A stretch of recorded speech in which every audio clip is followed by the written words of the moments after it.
So our 20th was approaching, and we knew we needed to do something to celebrate. I started thinking, okay, what can I do that just tops everything?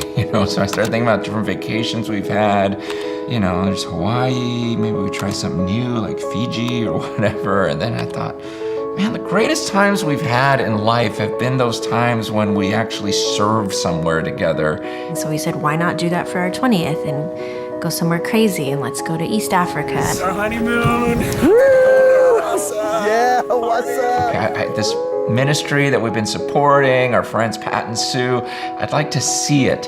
And she agreed. We knew this wasn't going to be a trip that was, mushy all about us. And I guess it would be easy to think that we were a little crazy to expose ourselves to real starvation. It's weird, being in the States, sometimes you can lose some of your heart for these things. They become distant. I mean, we had the opportunity to actually feed some of these kids who were about to die. I mean, literally days away from death. To be in that environment with my wife and to see her that way on our 20-year anniversary, it was powerful.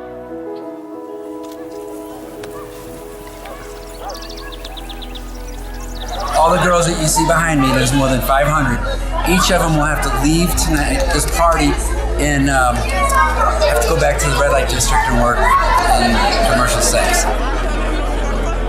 Hands down, grossest place I've ever been was the red light district in East Africa. Just seeing these women who, gosh, they just look so sad. Literal thousands of them. And they're in these rooms that are barely big enough for a bed. And they're just lined up side by side in these shacks. And guys will come in and sleep with them for $1 each. And they had their kids. A lot of them had their kids under their bed while all this is going on. But then I saw these pictures in Pat's office. There are these pictures of him walking some of these girls down the aisle on their wedding day. And that was just so beautiful. And I'll admit, I just felt like a jealousy, because what cooler thing could you do while you're on the earth?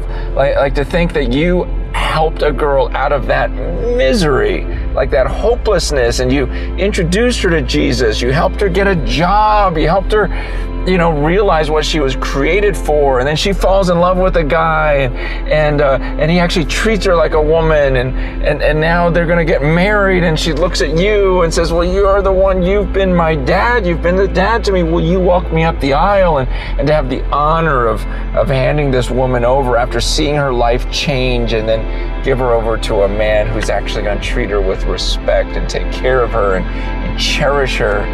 I just thought, I'm so jealous.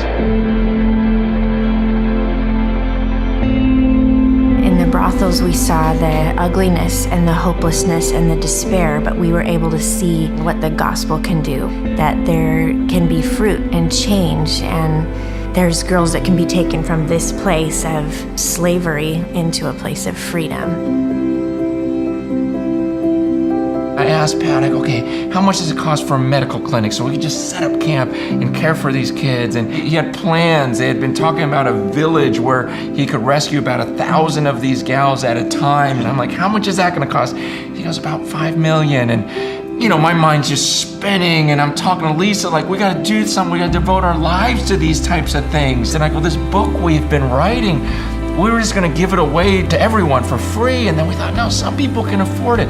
Why don't we leverage that and use that money and help build this village? And we can raise $5 million. On the one hand, we have this burden, like we need to get this message out for free, really, because why are we going to charge believers to be able to read something that might benefit them and push them towards Christ? And then on the other hand, we have this burden like, but wait, we've got to garner as many resources that we can to be able to fund these projects. You can download the version for free for those who can't afford to buy a copy. But at the same time, those who can, they can buy it knowing, wow, I'm a part of what God's doing.